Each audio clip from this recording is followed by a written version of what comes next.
Bonjour à toi, bienvenue dans cette vidéo. Je vais te partager aujourd'hui mon écran. On est dans la partie chef de projet, gestion de tes projets, structure de tes projets, organisation de tes projets. Alors c'est la partie que peut-être tu vas le moins kiffer, mais c'est la partie qui est nécessaire à la réussite de tes projets. C'est ici que la majorité des gens se trompent. C'est ici que la majorité des gens ne font pas ces étapes. Je vais te les dire, je vais te dire quels sont les piliers de la réussite d'un projet pour que le tien soit pérenne ou les tiens, les multi-projets, se fassent avec beaucoup de réussite et très facilement. Donc, je te partage mon écran, je t'ai préparé un Word ici que tu peux donc retrouver devant toi. Donc, ce qu'il faut savoir, c'est que les trois piliers de la gestion d'un projet vont être planifiés, budgétisés et maîtrisés. Oui, il est très important de planifier dans le temps.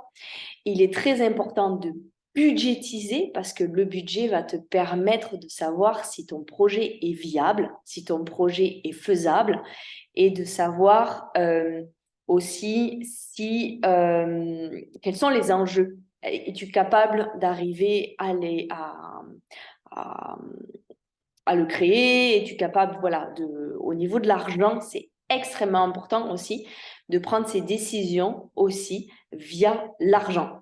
Maîtriser la maîtrise de tes projets, bien sûr, sur la conception, la construction des projets, savoir si tu as les compétences, etc. Donc là, donc ça c'est vraiment ces trois piliers-là. J'aimerais que tu les intègres et que tu te dises, OK, à partir d'aujourd'hui, je planifie, je budgétise et je maîtrise mes projets. Il faut que tu comprennes que vraiment, dans la partie précédente, vous étiez dans la grande vision, oui. On passe maintenant du rêve, on passe au projet. À partir du moment où on passe du rêve au projet, on passe à la réalité. La réalité va être le temps, va être l'argent et va être la faisabilité de tes projets. Donc, c'est important de savoir rêver grand et c'est important de te connecter à ce rêver grand et ensuite de venir vraiment créer à partir de ce rêver grand, de créer réellement quelles sont les étapes de tes projets, comment tu vas pouvoir arriver à ce rêver grand. Et c'est là où la majorité des gens n'y arrivent pas, parce qu'ils rêvent grand, mais ils ne savent pas ensuite, sont complètement démunis sur quelles sont les étapes à faire. Donc, je t'ai préparé un document sur le cycle de vie d'un projet. Et je l'ai vraiment apparenté au fait que j'ai été architecte et je t'ai mis ce que nous, on appelait les phases de projet de construction d'une maison ou d'un logement ou peu importe, lorsque j'étais architecte. Et si tu vas te renseigner sur la gestion de projet, ce sont exactement les mêmes. Donc, j'ai aimé te mettre les phases que nous, on appelle avec les noms des phases des architectes dans ce document-là. Donc, il y en a quatre essentiellement, il y a quatre étapes principales à ton projet. Donc, c'est vraiment important de savoir déjà où tu en es sur ces quatre étapes. Est-ce que tu en es à l'avant-projet sommaire, donc tu es à ta grande vision et tu n'as pas encore vraiment fait l'esquisse, qu'on appelle l'avant-projet sommaire chez nous, l'étape de cadrage, tu en es peut-être juste là, ou peut-être que tu as fait appel à moi et que tu en es à la phase d'exécution, peut-être que tu es en train de réaliser ton projet, mais c'est vraiment difficile pour toi de le réaliser. OK? Et que tu avais besoin d'avoir quelqu'un à tes côtés pour pouvoir le développer. Donc, si tu es en phase 3, tu es en phase 3. Donc, déjà, regarde à quelle étape tu es. Généralement, vous arrivez ici et vous en êtes vraiment au tout début de votre projet. Et l'idée, c'est que vraiment, je vous accompagne tout le long. Vous changez votre vie et ensuite, vous réalisez, vous créez vos projets. Donc, généralement, vous n'avez fait aucune des quatre étapes, vous en êtes juste à votre grande vision. La première étape, c'est l'avant-projet sommaire, j'aime mettre ce mot étape de cadrage. J'aime ce mot cadre et cadrage parce qu'il va te donner les limites et va te permettre de sortir du rêve, vraiment peut-être même pour certains du fantasme et de revenir à ce qui est réel, ce qui est là et qui est faisable, même si c'est sur plusieurs années, même si c'est sur plusieurs étapes, etc. Mais ça permet de cadrer vraiment ton projet. Et c'est la phase de lancement, c'est la phase d'initiation, c'est la phase de démarrage, c'est la phase d'opportunité, etc. OK? Ensuite, tu vas avoir la deuxième phase. Donc, tu commences à définir ton projet dans la phase 1. Tu lui donnes un cadre, tu l'as défini dans l'espace, dans le temps, dans tes besoins, les objectifs. J'y reviendrai après. OK? La deuxième phase, une fois que tu as bien cadré ça, tu vas aller vraiment dans le détail. Tu vas commencer à aller dans le détail. Tu vas faire des choix. Tu vas vraiment décider. Tu vas créer les étapes. Donc, c'est l'avant-projet définitif. Ton projet n'est pas encore définitif, il est assez flexible, mais il commence vraiment à se définir. Donc, c'est pour ça qu'on l'appelle définitif. C'est l'étape de conception, de planification. Donc, c'est ici, dans l'étape 2, que tu feras justement les paliers et les différentes étapes de ton projet. Donc, je t'invite à vraiment ne pas aller trop vite, à faire chacune des étapes pas à pas. C'est vraiment très important puisque la majorité des gens restent dans le rêve, n'arrivent déjà pas à être dans l'étape d'avant-projet sommaire. OK? Ensuite, il y aura la phase d'exécution. Donc là, ce que je dis toujours à mes clientes, c'est qu'une fois que vous avez planifié, une fois que vous avez conçu, une fois que vous avez créé, que vous avez mis énormément de clarté sur votre projet, tout est clair en fait. Vous avez des budgets, vous avez des tableaux Excel, vous avez suivi peut-être des formations, c'est très très clair dans votre tête. C'est une autoroute pour la réalisation du projet. Donc la phase 1 et 2 sont cruciales. La grande vision est cruciale, mais les phases 1 et 2 sont les plus importantes pour votre projet. Vous ne pouvez pas passer en phase de réalisation sans la phase 1 et 2. Le risque, et j'en ai vu qui passent en phase de réalisation sans la phase 1 et 2, c'est de ne pas définir leur projet. Et j'ai par exemple vu, personnellement, j'ai travaillé pendant 1 an mon expatriation avant de venir. Je l'ai planifié, je l'ai budgétisé et j'ai regardé si je maîtrisais assez de choses pour pouvoir m'expatrier et vivre à l'étranger. Et lorsque je suis arrivée ici, j'ai rencontré des personnes qui n'avaient absolument pas fait ça. Elles sont arrivées ici sans projet, sans savoir exactement au niveau du business ce qu'elles allaient mettre en place, comment elles allaient gagner de l'argent. Tout était compliqué et stressant pour elles. Je peux vous dire que moi, j'ai déjà vécu beaucoup de stress, mais je savais exactement ce que j'allais faire, j'allais être formée en arrivant, etc. Je connaissais exactement la réalisation de mon projet. Elles sont arrivées, elles n'avaient pas fait la phase 1 et 2. Elles sont arrivées et elles se sont plantées. C'est ici que les gens peuvent se planter dans la réalisation de leur projet parce qu'ils ne prennent pas assez de temps pour cadrer, pour mettre au clair, pour définir, pour faire des choix sur leur projet. OK?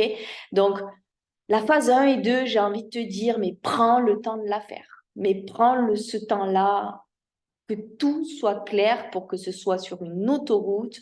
Une fois que tu prends l'avion, que moi j'ai pris l'avion, c'était une autoroute pour l'expatriation. Je savais l'appartement, je savais le budget, je savais combien j'avais d'économies, je savais tout. Je savais ma formation, je savais voilà, combien je devais gagner par mois, je savais combien je devais dépenser par mois. Oui, oui, oui, j'ai fait des tableaux Excel de tout. J'ai appelé mes amis marocains avant de venir ici pour connaître les budgets au Maroc. OK? Donc, c'est vraiment l'étape cruciale et prendre ce temps-là, essentiel. Donc ensuite, une fois que tu auras fait ce temps-là, la phase d'exécution, on va dire, ben, c'est la phase où tu vas beaucoup passer à l'action, mais où le projet, tu vas être baigné dedans, il va être là, il va être concret. Voilà, tu vas le réaliser en fait. Et donc, tu vas suivre. Ici, on va dire que c'est vraiment un autre mindset, une autre façon de gérer l'histoire. Et une fois que tu auras fini ton projet, ben, il y aura la phase de clôture, ce que nous, on appelle dans les logements ou en architecture, la phase de réception.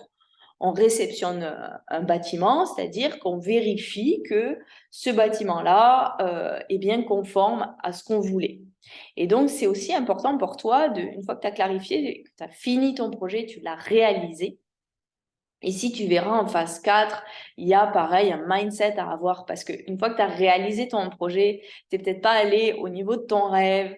Donc, il va s'en suivre de nouvelles étapes où peut-être que tu auras un sentiment de déception ou tout simplement tu auras atteint ta grande vision et ça fera peut-être un grand OK, so what? Donc là, je ferai des vidéos spéciales sur ça parce que je l'ai vécu. C'est assez particulier. On peut avoir des moments de vide lorsqu'on arrive vraiment à réaliser nos projets. On peut être un petit peu perdu parce que ben, maintenant, qu'est-ce que je fais? Maintenant, qu'est-ce que je mets en place? Je savais pas que j'y allais finalement y arriver, etc., etc. Donc ça, cette étape-là, elle est aussi très, très importante de clôturer pour pouvoir basculer sur un nouveau projet, de pouvoir continuer vers ta grande vision, vers les étapes qu'on aura mis en place ensemble.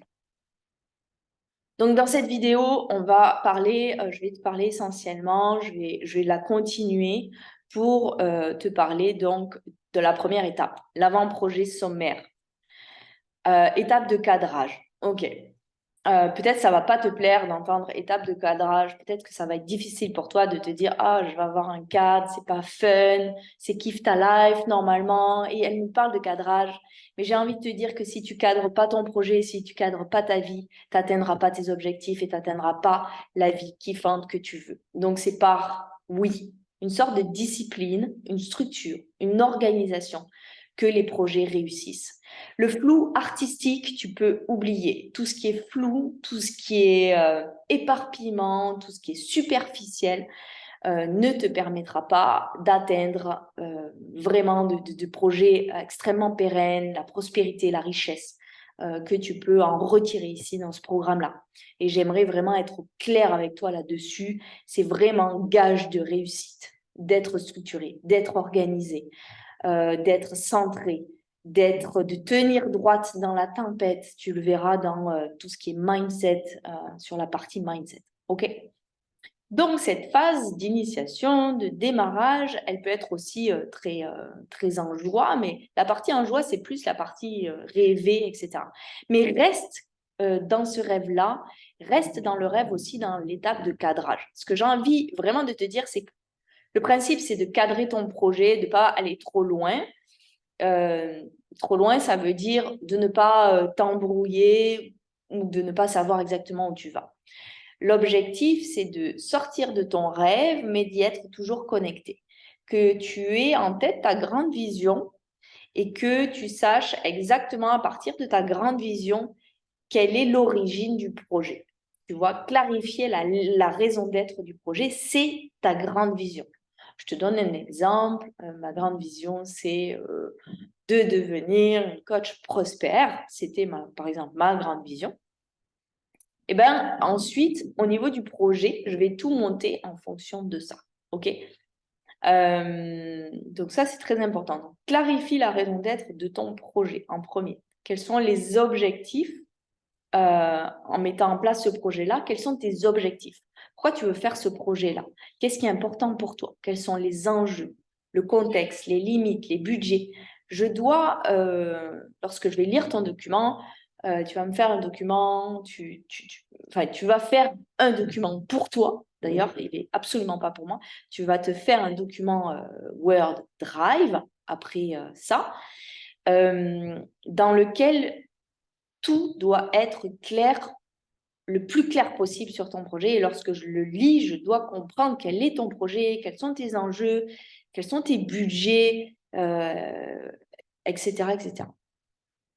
Dans cadrer le projet, donc c'est la phase très importante, je t'invite aussi à mettre en place donc différents scénarios si tu as plusieurs choix ou que tu as des doutes, que tu n'arrives pas à prendre encore de décision. Tu as plusieurs choix que tu peux faire, plusieurs possibilités, peut-être de t'expatrier à New York ou de t'expatrier en Australie.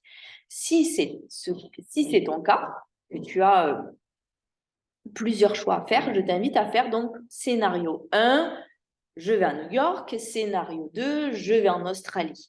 Pour chacun des scénarios, forcément, les budgets ne seront pas les mêmes pour aller à New York et pour aller en Australie. Les enjeux ne seront aussi pas les mêmes et les objectifs peut-être non plus.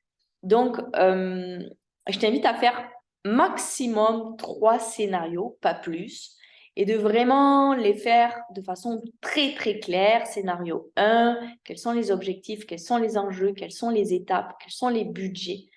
Où est-ce que tu vas en arriver avec ce scénario-là? 1, c'est une sorte d'analyse en fait de ton projet.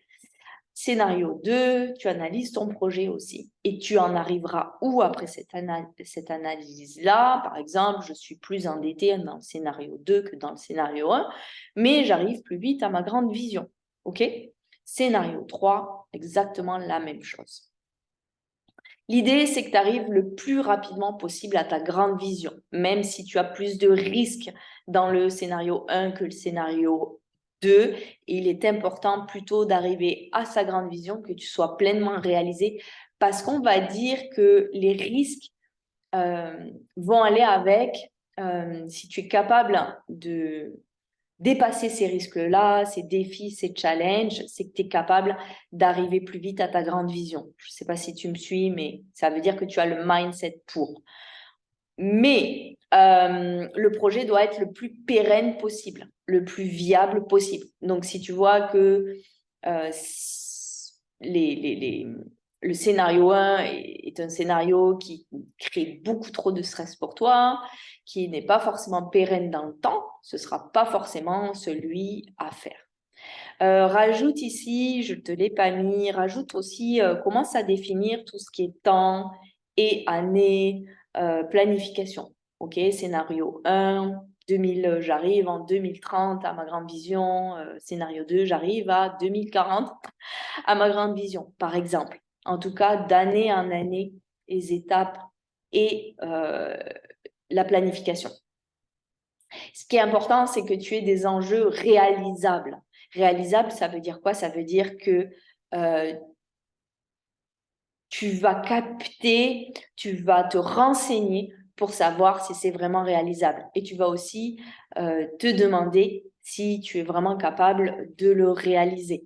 Ça ne veut pas dire que tu saches le faire à aujourd'hui. Bien entendu, je ne savais pas si j'allais savoir m'expatrier, je ne savais pas si j'allais avoir autant de clientes, mais j'en avais grandement l'envie et je me suis formée pour avoir beaucoup plus de clientes aussi. Donc, c'était réalisable, OK? Et c'est aussi la capacité que tu vas te donner à avoir, en fait. Te challenger, te muscler pour justement arriver à ta grande vision. Donc, prépare les différents scénarios dans un premier temps et prépare donc le cadrage de ton projet. La clarté, enlève le maximum de flou sur ton projet pour que ce soit une autoroute ensuite sur les étapes suivantes. Je te ferai donc des vidéos suivantes pour chacune de tes étapes, histoire de bien comprendre comment se passe le chef de projet, comment tu deviens vraiment maître d'œuvre de ton projet, de la vie de ton projet. Donc ton projet a vraiment une vie et une vie qui, je ne te l'ai pas mis là d'ailleurs, je vais le rajouter sur le document. Tu le verras certainement dans ce document Word. Je vous le mettrai en dessous de cette vidéo. La vie d'un projet, c'est comme une courbe qui monte ici et qui redescend. OK? Donc, au départ, il va falloir que tu mettes bien sûr un peu plus les gaz. Quand tu vas être en haut dans la réalisation, tu vas être pleinement épanoui, tu vas te sentir bien, tu vas te sentir heureuse. Il y a le mindset qui va avec. Et puis, l'énergie va avec, en fait, la vie d'un projet. Et puis, ça va redescendre parce que le projet va se terminer, le projet va être fini, puis il y aura quand même la fierté. Mais ensuite, tu pourras repartir de nouveau sur un autre projet. Donc, c'est veiller aussi au niveau du mindset et de l'énergie de suivre le cycle de vie de ton projet. Comme je te le disais depuis le début, ton projet, c'est ton mentor, ton projet, c'est ton coach. Et aujourd'hui, il va te faire vivre avec sa vie. Tu vas vivre avec lui. Il est lui, tu es toi. Enfin, tu es lui, ton projet, c'est toi. Enfin, c'est vraiment un mix des deux. Suivant comment toi tu réagis dans l'accompagnement de ton projet, il vit vraiment avec toi. Donc, voilà ce que je voulais te dire sur le cycle de vie d'un projet. Ça peut être vraiment de donner une impulsion au départ pour l'accompagner quand on est en haut. on se sent vraiment bien et ensuite ça redescend, c'est normal. Je te dis à bientôt pour la prochaine vidéo et je te souhaite donc de bien réaliser et de mettre beaucoup de clarté après cette vidéo-là.